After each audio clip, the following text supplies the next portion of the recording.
जल संधियाँ क्या हैं? जल संधियाँ जो होती हैं, दो भी, जैसे आप मान लीजिए ये एक भूभाग है और ये दूसरा भूभाग है किसी भी पूरे विश्व में, तो जो बीच में दो बड़े जल स्थानों को जोड़ती हैं उसे क्या कहते हैं? उसे हम जल संधियाँ कहते हैं। तो अभी जो आप देख पा रहे हैं मैप में स्थिति जो है, यहाँ पे क्या है?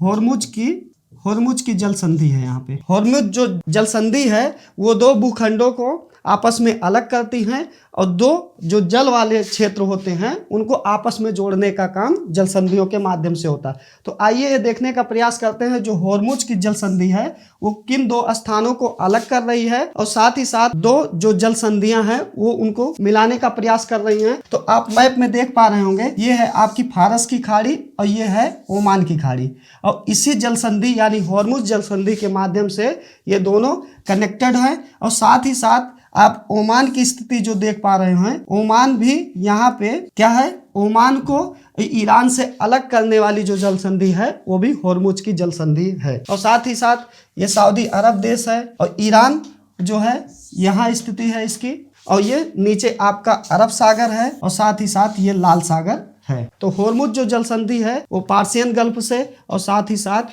ओमान की खाड़ी से जोड़ने वाली, और जो क्या कहते हैं जो दो स्थानों को अलग करने वाले जो स्थान है वो ईरान को और ओमान को अलग करती है जल संधि।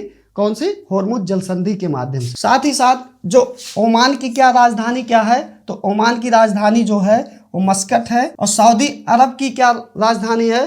तो सऊदी अरब की राजधानी रियाद है और ईरान की राजधानी क्या है? तेहरान है।